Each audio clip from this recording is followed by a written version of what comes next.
Бейнебаянды бастамас бұрын айта кетейін. Каналға аз ғана адам жетпей тұр. Подписка басып кетсеңіздер, разы боламын. Бұл оқиға шын өмірден алынған. Жүрегіңізді тебірентетін, ойландыратын шынайы әңгімелерді осы видеодан тамашалаңыз. 1963 жыл. Күздің соңғы айы еді. Аспанды қалың сұр бұлт басып, таңертеңнен бері ұсақ жаңбыр сіркіреп тұрған.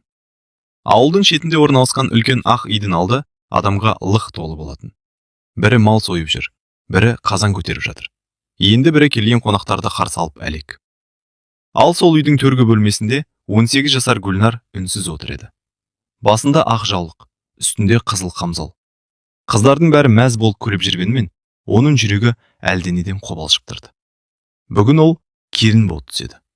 Бүгіннен бастап өз үйі емес, өзге үйдің адамына айналады. Қорқып отырсың ба? Деді қасындағы жеңгесі. Гүлнар жымиып: аздап. Барлығы солай болады. 1-2 айдан кейін үйреніп кетесің. Гүлнар үндемеді. Үйрену. Осы сөзді бүгін таңнан бері қанша рет естігенін өзі де білмейді. Бірақ адам бөтентен өмірге шынымен үйрене ала ма? Сырттан дауыстар шығып жатты. Келін дайын ба? Дайын. Онда шығарыңдар. Жүрегі тарсылдап кетті. Ол орнынан баяу көтерілді. Сол сәтте анасы келіп құшағына басты. Бақытты бол, қызым. Гүлнардың көзіне жас келді. Апа, жылама, барған жерінде бағың ашылсын. Анасының дауысы дірілдеп шықты. Гүлнар осы сәтте бәрінің өзгеретінін түсінді.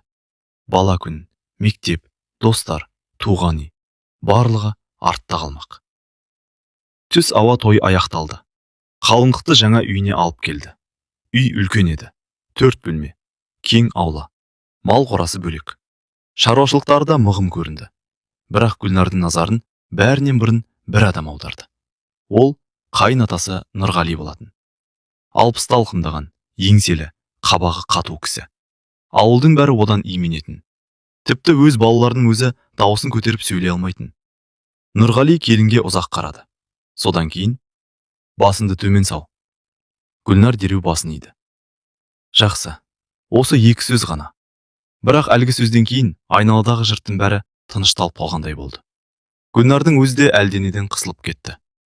Кешке қонақтар тарай бастады. Үй іші біртіндеп босап қалды.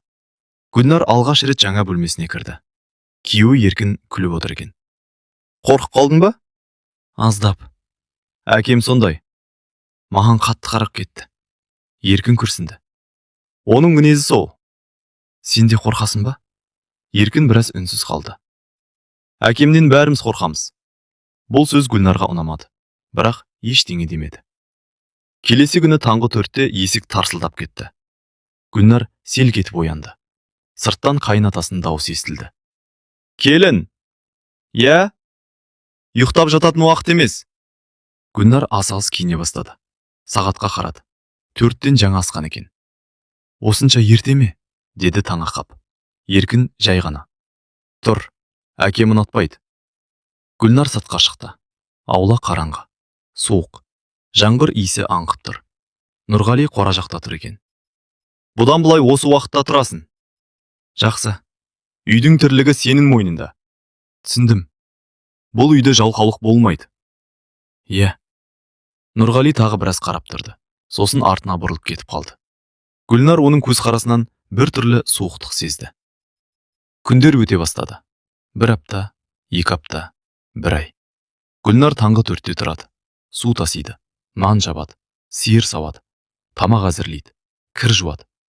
Кешке дейін тыным таппайды. Бірақ қайын атасының аузынан бір ретте мақтау естімеді. Керісінше: керіс қимылда, ұқыпсызсың, қайта істе. Осындай сөздер ғана. Кейде Гүлнар жастарына бетін басып жылайтын, бірақ ешкімге білдірмейтін. Бір күні кешке ол ауылда кір жайып жүрген. Сол кезде көрші кемпір келді. Қызым, қалайсың? Жақсы. Нұрғали қиын адам ғой. Гүлнар үндемеді. Біз де білеміз бәрін. Жаман кісі ме? Кемпір жымиып қойды. Жоқ, бірақ қатал. Неге? Өмірі солай өткен. Гүлнар ойланып қалды. Мүмкін шынымен солай шығар. Бірақ қаталдықтың да шегі болу керек емес пе? Арада тағы бірнеше ай өтті. Қыс түсті, қар қалың жауды. Бір күні ауылға Гүлнардың әкесі келді. Қызын сағынып келген. Гүлнар қатты қуанды. әкесіне шай құйып беріп отырды. Әкесі қызына қарап, жүдеп кетіпсің ғой. Жоқ, әке. Шаршайсың ба? Жоқ. Өтірік айтты. Өйткені әкесін уайымдатқысы келмеді. Сол кезде төр жақта отырған Нұрғали сөзге араласты. Келіннің жұмысы көп болады. Әрине, деді әкесі. Еңбек адамды тәрбиелейді. Дұрыс айтасыз. Әңгіме осымен аяқталды. Бірақ Гүлнар әлгі сөздің астарында бұйрық жатқанын сезді. Кешке әкесі қайтар алдында қызымен оңаша қалды. Қызым, шыныңды айтшы. Не туралы? Бақыттысың ба? Гүлнар жауап бере алмады. Өйткені өзі де білмейтін. Ол күйеуін жақсы көретін, бірақ бұл үйден қорқатын, әсіресе қайынатасынан. Бәрі жақсы, әке. Рас па? Иә. Әкесі сенбегендей ұзақ қарады, бірақ ештеңе демеді. Сол түні күтпеген жағдай болды. Гүлнар ас үйде ертеңгі қамырға ұн дайындап жүрген. Кенет үлкен бөлмеден дауыс шықты. Нұрғали мен Еркін қатты сөзге келіп қалған екен. Гүлнар байқатпай тыңдап қалды. Мен енді бала емеспін, деді Еркін. Сен не айтсам соны істейсің. Өз өмірім бар. Әлі бұл үйде мен шешемін. Үй іші үнсіз қалып кетті. Гүлнардың жүрегі дүрсілдей бастады. Ол алғаш рет Еркіннің де әкесінен қорқып өмір сүріп жүргенін түсінді. Бірнеше минуттан кейін Еркін бөлмеге кірді. Қабағы тіксиген. Не болды? Деді Гүлнар. Еркін жауап бермеді. Тек бір ауыз сөз айтты. Әкемнің айтқаннан шықпағаны дұрыс. Сол сөзден кейін Гүлнардың бойын белгісіз қорқыныш биледі. Ол әлі білмейтін. Бұл үйдегі ең ауыр күндер әлі алда екен. 7 жыл өте шықты. Гүлнар 25-ке толған еді. Баяғы 18-дегі яң қыздан ізде қалмаған. 2 баланың анасы болды. Үлкен ұлы Дәурен 6 жаста, қызы Марал 4 жаста еді. Өмір сырт көзге тыныш көрінетін. Бірақ Гүлнар үшін бәрі бұрынғыша болатын. Таңғы 4-те тұру, үйдің бар шаруасын атқару, қайынатасының қабағына қарау. Сол тәртіп 7 жыл бойы өзгермеді. Тек бір нәрсе өзгерді. Ол Еркін. Бұрын әкесінің алдында үндемейтін жігіт, соңғы жылдары жиі қарсы сөйлейтін болған. Өз алдымызға үй салайық, дейтін кейде. Балаларды өзіміз тәрбиелейік. Бөлек шықсақ қайтеді. Бірақ мұндай әңгіме шыққан сайын Нұрғали ашуланатын. Мен өлмей жатып ешқайда кетпейсіңдер. Әке, әңгіме бітті. Сөйтіп бәрі қайта тынышталып қалатын. Күздің суық күні еді. Еркін аудан орталығына жұмысымен кететін болды. Таңертең асығыс жиналды. Гүлнар оған ыстық шай құйып берді. Ерте қайтшы. Қайтамын. Балалар да күтіп қалады. Еркін күліп. Кешке тәтті алып келемін. Дәурен қуанып кетті. Маған машина алып келесің бе? Әкелем. Маған қуыршақ ше, деді Марал. Саған да аламын. Балалар мәз болды. Еркін сыртқа шықты. Біраздан кейін қайта кірді. Бірдеген ұмытып кеттім бе деп ойладың. Сосын әйеліне қарап күлімсіреді. Өзіңді ұмытып кетіппін. Гүлнар күліп жіберді. Қойшы. Кешке кездесеміз. Бұл олардың соңғы сөйлесу екенін ешқайсысы білмеген еді. Күн еңкейіп кетті. Кеш болды. Еркіннен хабар жоқ. Гүлнар бірнеше рет жолға қарап шықты. Сырт қараңғылана бастады. Сол кезде аулаға бір көлік кіріп келді. Бейтаныс 2 адам түсті. Олардың жүзінен ақ бір сұмдық болғанын аңғаруға болатын. Нұрғали сыртқа шықты. Не болды? Ер адамдар үнсіз қалды. Сосын біреуі ауыр күрсініп, Нұрғали аға. Айт.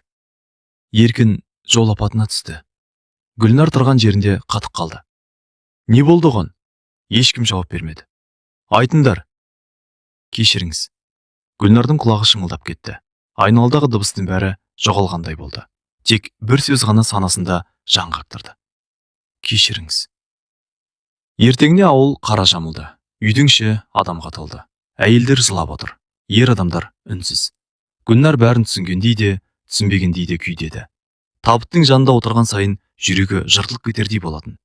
Кеше ғана сөйлескен адам бүгін жоқ. Кеше ғана күліп кеткен адам бүгін үнсіз жатыр.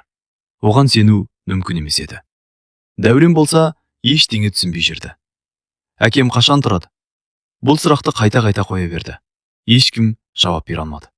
Ал кішкентай Марал анасының көз жасын сүртіп, жыламаш мама, деген сайын үйдегілердің бәрі еңіреп кететін. 40-нан кейін адамдар азая бастады. Үй бұрынғыдай тыныш қалды. Бірақ енді бұл тыныштық кек қорқыныш деді. Гүлнар түнде ұйықтай алмайтын. Балаларын құшақтап алып жылайтын. Бір күні кешке туған әкесі келді. Жүзінен шешім қабылдап келгені көрініп тұрды. Шай үстінде біраз отырды. Сосын Нұрғалиға қарап: «Қызыңды алып кетейін деп едің». Үй іші тып-тыныш болып қалды. Гүлнар жүрегінің дүрсілін естіп отырды. Нұрғали баяу ғана басын көтерді. «Қайда?» «Өз үйіне». «Неге?» «Жас қой әлі». «Сосын?» «Балалармен бірге тұрсын. Ол осы үйде тұрады». «Бірақ...» «Бұл әңгімені қозғамаңыз». Гүлнардың әкесі ашуланып кетті. «Нұрғали, сен түсінбей отырсың». «Мен бәрін түсініп отырмын. Қызымның өмірі алда. Оның орны осы үй. Ол тұтқын емес». Нұрғали үстелді жұдырығымен бір ұрды. «Ол осы әулеттің келіні». Үй ішін үнсіздік басты. Гүлнардың әкесі орнынан тұрды. «Қызым, жинал». Гүлнар орнынан қозғала алмады. Нұрғали суық дауыспен: «Бір қадам да шықпайды». «Неге?» «Мен айттым». «Сен кімсің сонша?» «Мен осы үйдің иесімін». Екі қария бір-біріне қадалып қарап қалды. Гүлнардың жүрегі жарылардай болды. Ол дәл осы сәтте өз тағдырының шешіліп жатқанын сезді. Ақыры әкесі қызына қарады. «Өзің айт, қызым». Жүрегі аузына тығылды. Барғысы келді.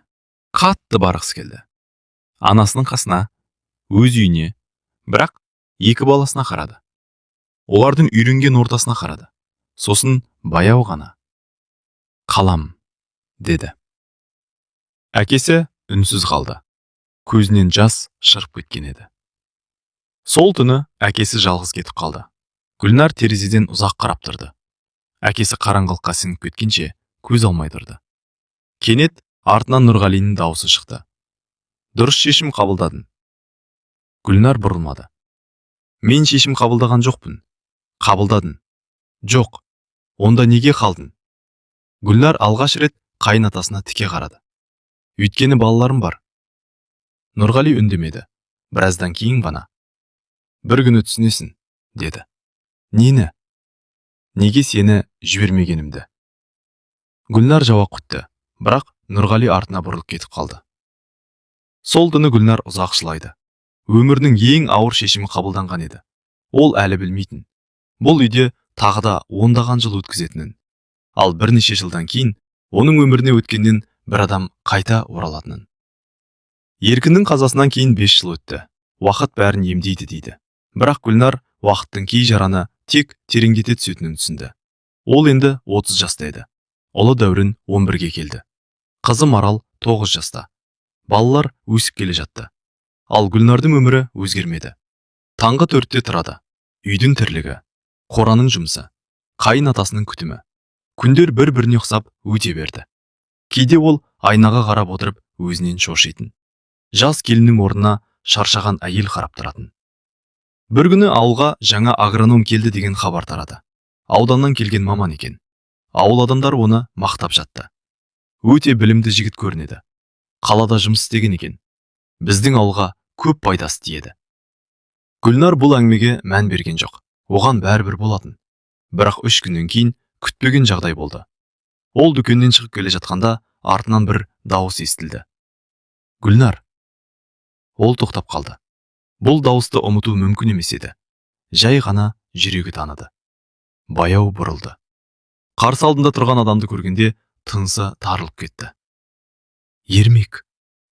Екеуі бірнеше секунд үнсіз қарап тұрды. Қайта оралғандай болды. Ермек. Гүлнардың алғашқы махаббаты. Мектепте бірге оқыған, бірін-бірі жақсы көрген, бірақ тағдыр қоспаған. Гүлнар тұрмысқа шығып кеткен, ал Ермек қалаға кетіп қалған. Содан бері көріспеген. «Қалайсың?» деді Ермек. «Жақсы. Сені танымай қала жаздадың. Сен де өзгеріпсің». Екеуі күліп жіберді, бірақ күлкінің астарында өкініш жатқан еді. Сол күні кешке Гүлнардың көңілі алай-дүлей болды. Жылдар бойы ұмытылған естеліктер қайта тірілгендей. Мектеп ауласы, алғашқы хаттар, алғашқы кездесулер, бәрі көз алдынан өтті. Өзіне өзі ашуланды. Не ойлап жүрін? Бірақ жүрек ақылға бағынбайтын. Келесі аптада олар тағы кездесті. Бұл жолы кездейсоқ емес еді. Ермек өзі күтіп тұрған. «Сен мен сөйлессем бола ма?» «Не туралы?» «Өмір туралы». Өткен өмір туралы ма? Иә. Екеуі ауыл сыртындағы өзен жағасына барып отырды. Сағаттар бойы сөйлесті. Жылдар бойы айтылмай қалған сөздер айтылды. Күн батар кезде Ермек ауыр күрсінді. Мен үйленбедім. Гүлнар таңырқап барады. Неге? Себебін өзің білесің. Гүлнар көзін төмен салды. Өткенді қозғама. Мен қозғағым келеді. Қажет жоқ. Маған қажет. Ермек алғаш рет оның көзіне тіке қарады. Мен сені ұмытпадым. Гүлнардың жүрегі шым ете қалды. Осы сөзді естімегеніне қанша жыл болған. Үйге қайтқанда өзін кінәлі сезінді. Бірақ не үшін екенін түсінбеді. Өйткені ешқандай жаман іс жасаған жоқ. Кек сүйірлесті. Соған қарамастан жүрегі мазасыз еді. Бірнеше күннен кейін ол аула сыпырып жүрген. Сол кезде ауылдың кішкентай баласы жүгіріп келді. Апай, не болды? Сізге хат беріп жіберді. Кім? Білмеймін. Бала қалтасынан бүктелген қағаз шығарды. Сосын жүгіріп кетіп қалды. Гүлнардың жүрегі дүрсілдеп кетті. Хатты ашты. Ішінде бірнеше жол ғана жазылған.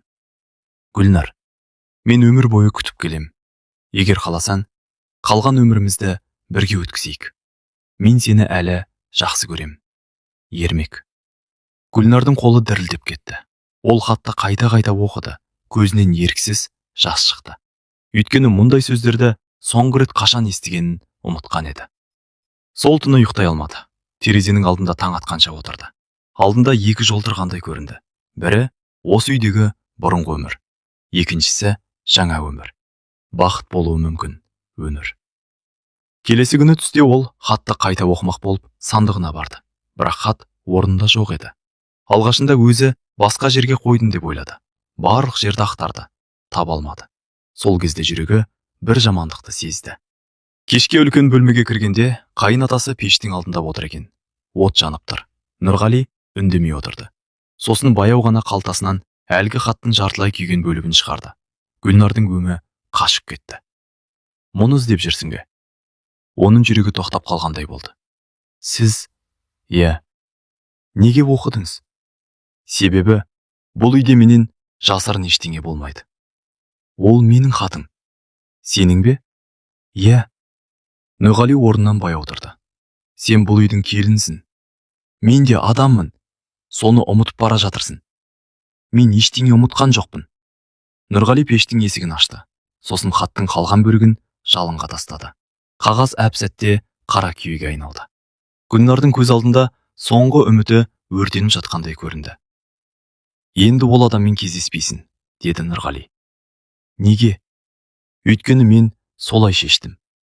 Сіз менің өмірімді шеше алмайсыз. Шешіп келдім. Жоқ, шештім. Үй ішін ауыр үнсіздік басты. Гүлнардың көзіне жас толды. Бірақ бұл жолы қорыққаннан емес, ашудан еді. Көп жылдан бері алғаш рет оның ішінде қарсылық оянған болатын. Сол түні ол өмірінде бірінші рет бір шешім қабылдады. Егер мүмкіндік туса, ол бұл үйден кетеді. Қандай жағдай болса да кетеді. Ал бірнеше аптадан кейін сол мүмкіндік келеді. Және Гүлнар өміріндегі ең қауіпті қадамға барады. Хат өртенген күннен кейін Гүлнар бұрынғыдай болмады. Жылдар бойы ішіне жинаған өкпе, реніш, шаршау біртіндеп сыртқа шыға бастады. Бұрын үндемей жүре беретін. Енді кейде қайын атасының сөздеріне жауап қайтаратын болды. Нұрғали да оны байқап жүрді. Бірақ ештеңе демейтін. Тек бұрынғыдан да суық қарап қоятын.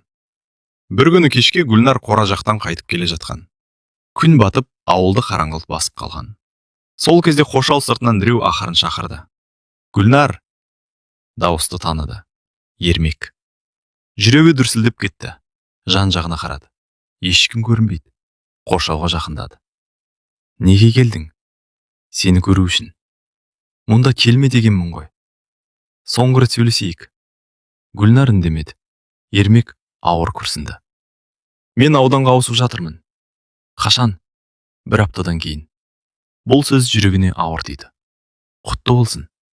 Құттықтайтын нәрсе емес. Неге? Өйткені мен сенсіз кеткім келмейді. Гүлнар көзін төмен түсірді. Ермек сөзін жалғастырды. Мен сені күте берем деп ойладым. Ермек, бірақ өмір өтіп бара жатыр. Білемін. Сен де бақытты емессің. Оны қайдан білесің? Көзіңнен көріп тұрмын. Гүлнар жауап бере алмады. Өйткені ол шындық еді. Ермек қоршауға жақынырақ келді. Менімен жүр. Қайда? Қалаға. Ермек, жаңа өмір бастайық. Гүлнардың тынысы тарылды. Осы сөзді ол қанша жылдан бері естуді армандап жүреді. Бірақ айту оңай, істеу қиын. Балалар ше? Олармен бірге кетеміз. Қайнатам ше? Ол сенің өміріңді өмір бойы билей алмайды. Гүлнар үнсіз қалды. Сол түні ол ұйықтай алмады. Таңға дейін ойланды. Өмірінде бірінші рет өзіне сұрақ қойды. Мен не үшін өмір сүріп жүрмін? Өзі үшін бе? Жоқ. Балалары үшін бе? Иә. Қайнатасы үшін бе? Мүмкін. Бірақ дәл қазір ол өзін тірі адам емес, біреудің көлеңкесі сияқты сезінді. 2 күннен кейін Ермек тағы хат жіберді. Бұл жолы бір-ақ сөйлем. Жұма түні сағат 12-де аялдамада күтемін. Гүлнар хатты қайта-қайта оқыды. Сосын жастығының астына жасырып қойды. Күткен жұмада келді. Кеш бойы жүрегі дүрсілдеп шықты. Балалар ұйықтады. Үй іші тынышталды. Сағат 11, 11:30, 12-ге 15 минут қалды. Гүлнар орнынан тұрды. Алдын ала дайындап қойған шағын сөмкесін алды. Ішінде бірнеше киім мен құжаттар ғана бар еді. Үйге соңғы рет көз жүгіртті. Осы үйде 12 жыл өмір сүрген. Қанша қуаныш, қанша көз жасы. Бәрі осында қалған. Ол ақырын сыртқа шықты. Аула қап-қара. Аспанда жұлдыздар жарқырап тұр. Жүрегі кеудесінен шығып кетердей. Есікті жапты. Бірнеше қадам жасады. Сосын тағы бұрылып қарады. Үй терезелерінен әлсіз жарық көрінеді. Қоштасу керек пе еді, деп ойлады. Бірақ кеш еді. Аялдама ауыл шетінде болатын. Жаяу 15 минуттық жер. Гүлнар тез-тез жүріп келеді. Сөмкесін қысып алған. Басына түрлі ойлар келіп жатыр. Шынымен кетіп бара жатырмын ба? Балалар қалай болады? Дұрыс жасап жатырмын ба?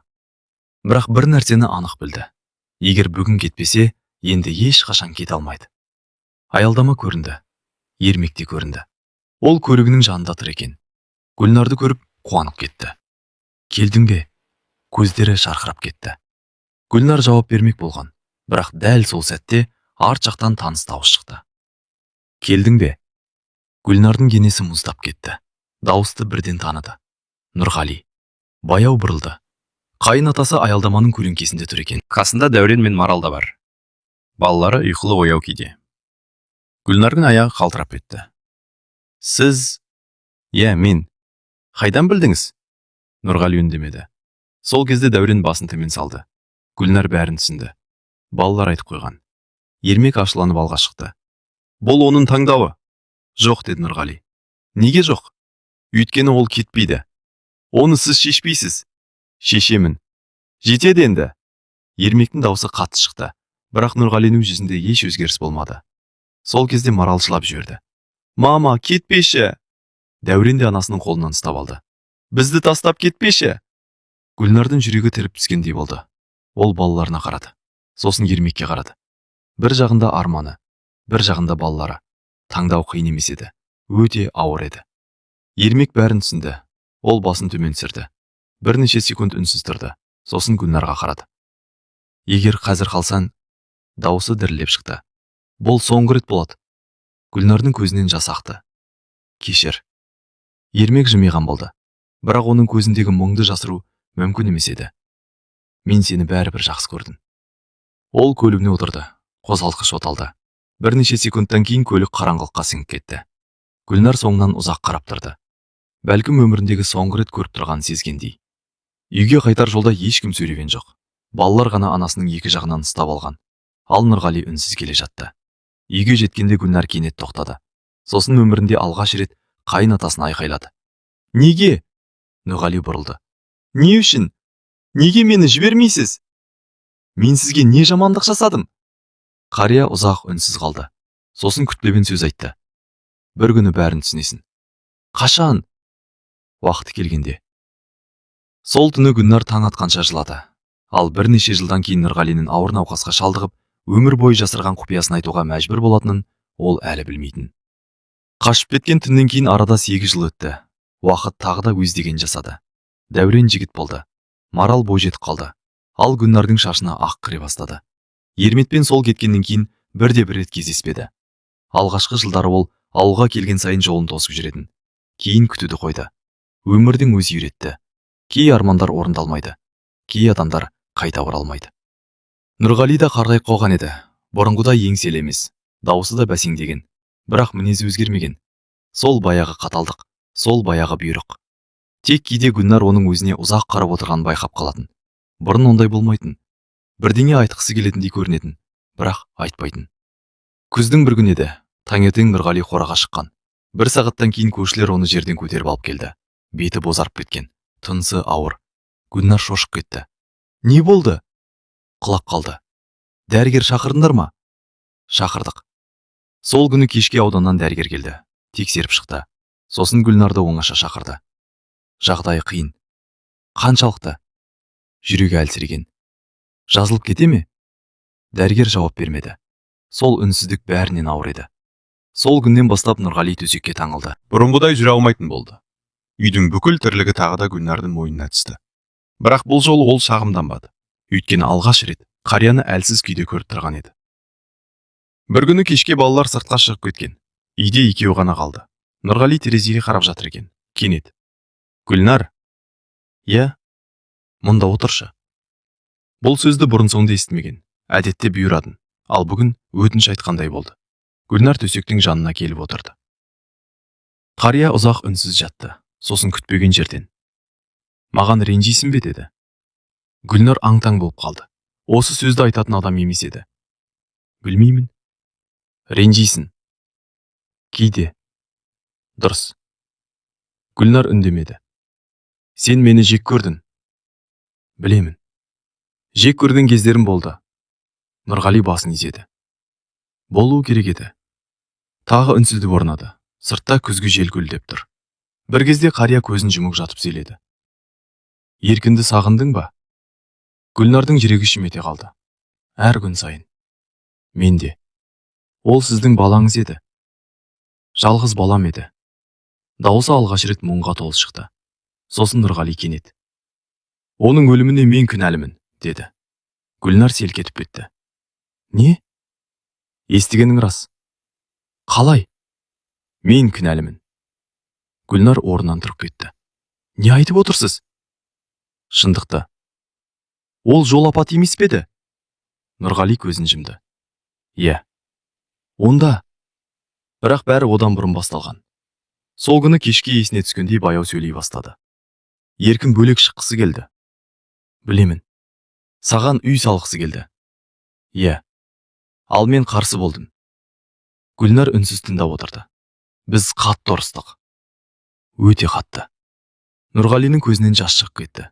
Гүлнар алғаш рет оны жылаған күйде көрді. Сол күні таңертең де ұрыстық. Қай күні? Апат болған күні. Гүлнардың тынысы тарылды. Не болды? Мен ауыр сөз айттым. Қандай сөз?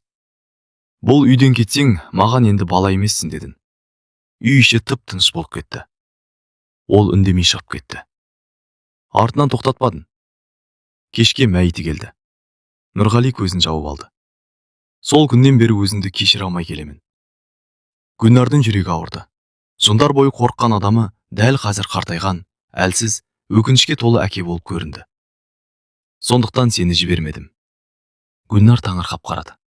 Не? Еркіннен қалған жалғыз белгі сен едің. Балалар да. Егер сен кетіп қалсаң, мен бәрінен айырылатын едім. Бұл сөзді Гүлнар күтпеген. Өмір бойы басқа себеп ойлаған. Қаталдық, өктемдік, тәкаппарлық. Ал шындық басқа болып шықты. Бірақ бұл дұрыс емес еді. Нұрғали баяу басын изеді. Білемін. Менің өмірімді де ойлау керек еді. Білемін. Сонда неге тоқтамадыңыз? Қария ұзақ үнсіз қалды. Сосын сыбырлағандай: Өйткені мен қорықтым, деді. Гүлнардың көзіне жас келді. Өмір бойы ештеңеден қорықпайтын адам сияқты көрінген қарияның ең үлкен қорқынышы жалғыз қалу екен. Сол түні екеуі ұзақ сөйлесті. Көп нәрсе айтылды. Көп нәрсе алғаш рет ашылды. Бірақ әңгіменің соңында Нұрғали тағы бір сөз айтты. Мен саған әлі бәрін айтқан жоқпын. Гүлнар таңырқап қарады. тағы не бар? Қария көзін төмен түсірді. Еркіннің өлімі туралы сен білмейтін тағы бір шындық бар. Сол сәтте есік ашылып, балалар кіріп келді. Әңгіме аяқсыз қалды. Ал әлгі құпия бірнеше айдан кейін бүкіл әулетті дүр сілкіндіретін еді. Нұрғали мен Гүлнардың арасындағы сол әңгімеден кейін 3 ай өтті. Қарияның жағдайы күн сайын нашарлай берді. Бұрын төсектен тұрып жүретін, енді оғанда шамасы келмейтін болды. Дәрігерлер жиі келіп жүрді, бірақ бәрінің айтатыны бір сөз еді. Уақыт керек. Алайда бәрі уақыттың аз қалғанын түсініп жүрген. Бір күні түнде Гүлнарды Нұрғали шақырды. Үй іші ұйықтап қалған кез, сағат 2 шамасы болатын. Гүлнар. Даусы әлсіз шықты. Гүлнар дереу қасына келді. Не болды? Шкафтың үстіңгі тартпасын ашшы. Гүлнар ашты. Ішінде ескі былғары папка жатыр екен. Мынаны ал. Бұл не? Уақыты келгенде ашасын. Қазір айтпайсыз ба? Нұрғали басын шайқады. Әлі емес. Сосын күтпеген сөз айтты. Егер мен кетсем... Гүлнар оның сөзін бөліп жіберді. Онда айтпаңыз. Тыңда. Балаларға ренжіме. Неге? Кейде адамдар ақшаны туыстықтан жоғары қояды. Гүлнар түсінбей қалды. Не айтқыңыз келеді? Бірақ Нұрғали жауап бермеді. Тек көзін жұмып қалды. 2 аптадан кейін ауылға қаралы хабар тарады. Нұрғали ақсақал дүниеден өтті. Жасы 80-ге таяп қалған еді. Бүкіл ауыл жиналды. Көп адам келді. Өйткені оны бәрі танитын. Қатал болса да, әділ адам деп сыйлайтын. Жаназа өткен соң үй іші босап қалды. Гүлнар өзін бір түрлі сезінді. 40 жылдан астам уақыт бірге тұрған адам жоқ. Қорыққан, ренжіген, кейде жек көрген, кейде аяған. Бірақ бәрібір өмірінің үлкен бөлігіне айналған адам еді. 40-нан кейін нотариус келді. Өсиет оқылатын болды. Үйге барлық туыстар жиналды. Нұрғалinin інілері, жиендері, ағайындары. Барлығы мұраның қалай бөлінетінін күтті. Өйткені қарияның малы да, жері де, ақшасы да аз емес еді. Нотариус қағаздарын ашты. Нұрғали Оразбайұлының өсиеті. Бөлме іші тынышталып қалды. Бар мүлкінді... Ол бір сәт тоқтады. Сосын жалғастырды. Келінім Гүлнар еркін қызына қалдырамын. Бөлме іші жарылып өткендей болды. Не? Қалай? Бұл мүмкін емес. Қате оқып тұрсыз. Бәрі шулап кетті. Гүлнардың өзі де аң-таң болып отырды. Маған ба? Нотариус қағазды көрсетті. Иә. Бірақ құжат заңды түрде рәсімделген. Туыстардың түрі өзгеріп кетті. Сол кезде Нұрғалinin туған інісі Бекен орнынан атып тұрды. Мен бұған сенбеймін. Құжат дұрыс. Бұл әйел алдап қойған. Ағаңыздың өз қолы. Жоқ. Бекеннің жүзі қызарып кеткен. 45 жыл бойы үйге ие болу үшін жүрген. Гүлнардың жүрегіне бұл сөз ауыр тиді. Олай сөйлемеңіз. Неге сөйлемеймін? Мен ештеңе сұраған жоқпын. Сен сұрамасаң да алғансың. Үй ішіндегі адамдар екіге бөлінді. Бірі Гүлнарды жақтады, бірі қарсы шықты. Сол күні кешке Бекен тағы келді. Бұл жолы жалғыз емес, жанында адвокат бар. Біз сотқа береміз. Гүлнар таңырқап қалды. Неге? Өйткені бұл өсиет әділетсіз. Ол кісінің өз еркі ғой. Біз дәлелдейміз. Нені? Оның ақылысы дұрыс болмаған. Гүлнар үндемеді. Бірақ бұл әңгіменің енді үлкен дауға айналғанын түсінді. Бір аптадан кейін сот басталды. Ауыл іші түгел соны айтып жүрді. Кейбіреулер Гүлнар дұрыс десе, кейбіреулер қарияны алдап кеткен дейтін. Бұл сөздер оған ауыр тиді. Өйткені ол өмірінің жартысын сол үйге арнаған еді. Бір күні кешке үйді жинап жүрген. Сол кезде Нұрғали берген ескі папка есіне түсті. Шкафтан алып шықты. 40 жылдық шаң басқан құжаттар, ескі суреттер, хаттар және бір қалың конверт. Сыртында Гүлнарға. Мен кеткеннен кейін ғана аш, деп жазылыпты. Гүлнардың жүрегі дүрсілдеп кетті. Конвертті ашты. Ішінен бірнеше қағаз шықты. Алғашқы жолын оқығанда өңі қашып кетті. Өйткені бұл Нұрғалinin қолымен жазылған мойындау еді. Онда еркінің өліміне байланысты ешкім білмейтін шындық жазылған болатын. Және дәл сол құжат соттағы барлық жағдайды өзгерте алатын еді. Гүлнардың қолы дірілдеп тұрды. Түн ортасы ауып кеткен. Үй іші тыныш. Тек қабырға сағатының тықылы ғана естіледі. Ал оның алдында Нұрғалиның өз қолымен жазған хаты жатыр. 45 жыл бойы бірге тұрған адамның соңғы сыры. Гүлнар терең дем алып, оқуды жалғастырды. Гүлнар, егер осы хатты оқып отырсаң, мен бұл өмірде жоқпын. Саған өмір бойы айта алмаған сөздеріңді қағазға жазып қалдыруға мәжбүр болдым. Гүлнардың көзі жасаурап кетті. Ол оқуды жалғастырды. Сен мені қатал адам деп ойладың. Мүмкін дұрыс та шығар. Өйткені мен саған ешқашан әкелік мейірім көрсете алмадым. Бірақ бір нәрсені білгеніңді қалаймын. Мен сені ешқашан жаман көрген емеспін. Гүлнар еріксіз көз жасын сүртті. Келесі бетте Еркін туралы жазылған екен. Еркін өлген күні мен де ішімнен өлдім. Сол күні соңғы рет ұрыстық. Саған бұрын айтқанымдай, мен оған ауыр сөз айттым. Бірақ сен білмейтін тағы бір шындық бар. Гүлнардың жүрегі тарс ете қалды. Еркін ауданға көңілі бұзылып кеткен жоқ. Ол менің сөзіме ашуланып кеткен жоқ. Кетер алдында маған қайта келді. Екеуміз татуластық. Тіпті кешке бірге шай ішеміз деп келіскенбіз. Гүлнар аң-таң болып қалды. Осы уақытқа дейін ол күйеуі әкесімен араз күйінде кеткен деп ойлайтын. Сондықтан оның өлімі үшін өзімді одан сайын кінәлі сезіндім. Өйткені соңғы рет жақсы сөйлескен адамым енді қайтып келмеді. Келесі жолдарда тағы бір күтпеген нәрсе жазылыпты. Мен сені неге жібермегенімді бәрі билік құмарлық деп ойлады. Сен де солай ойлаған шығарсың. Бірақ шындық басқа еді. Гүлнар көз жасын тоқтата алмады. Сен алғаш келін болып түскен күні-ақ марқұм қызымды есіме түсірдің. Ол сенің жасында қайтыс болған. Содан бері қызым болған жоқ. Сені алғаш көргенде соны сездім. Гүлнар хатты оқи алмай қалды. Көзіне жас толып кеткен. Ол Нұрғалиның қызы болған, бұрын соңды естімеген. Өйткені ол туралы ешкім айтпайтын. Сондықтан саған қатал болдым. Қателестім. Жақсы көргенімді көрсете алмадым. Жоғалтып алудан қорықтым. Ал қорыққан адам кейде ең үлкен қателіктер жасайды. Гүлнар хатты кеудесіне басты.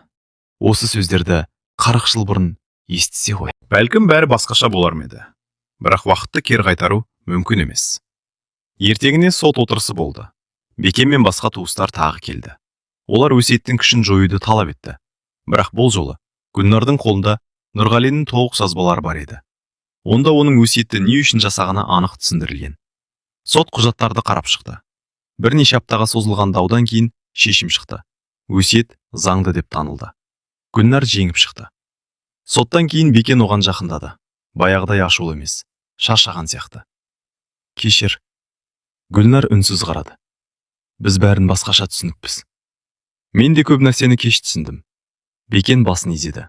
Сөйтіп, үнсіз кетіп қалды. Көп ұзамай Гүлнар тағы бір шешім қабылдады. Өзі күтпеген шешім. Ол мұраға қалған үйді Дәуренге берді. Жерді де балаларының атына рәсімдеді. Өзіне тек аз ғана үлес қалдырды. Балалары таң қалды. Апа, неге? Гүлнар күлімсіреді. Өйткені енді өз өмірімді сүргім келеді. 63 жасында алғаш рет өзі үшін шешім қабылдады. Бірнеше айдан кейін қалаға көшті. Шағын пәтер жалдап алды. Таңертең өзі қалаған уақытта оянатын болды. Өзі қалаған жерге баратын болды. Ешкімнен рұқсат сұрамайтын болды. Бір күні көктемде саябақта серуендеп жүрді. Ағаштар бүршік жарттырған. Күн жылы. Айнала тіршілікке толы. Орындыққа отырып ұзақ ойға батты. 45 жыл. Тұтас бір ғұмыр. Өкініш те болды, қуаныш та болды. Қатерлік те болды. Кешірім де болды. Сол сәтте оның ойына Нұрғалиның соңғы сөзі түсті. Бір күні бәрін түсінесің. Иә, ол енді түсінді. Кей адамдар сүйгенін сөзбен емес, өздерінше қорғап жақсы көреді. Кейде сол қорғауы өзгеге қасірет әкеледі. Бірақ ниеті жаман болмайды. Гүлнар аспанға қарап жымиды. Көңілінде өкпе жоқ еді. Реніш те қалмаған. Тек өткен өмірге деген тыныш сағыныш қана бар болатын. Сөйтіп ол алғаш рет өзін еркін сезінді. Нағыз еркін. Соғы.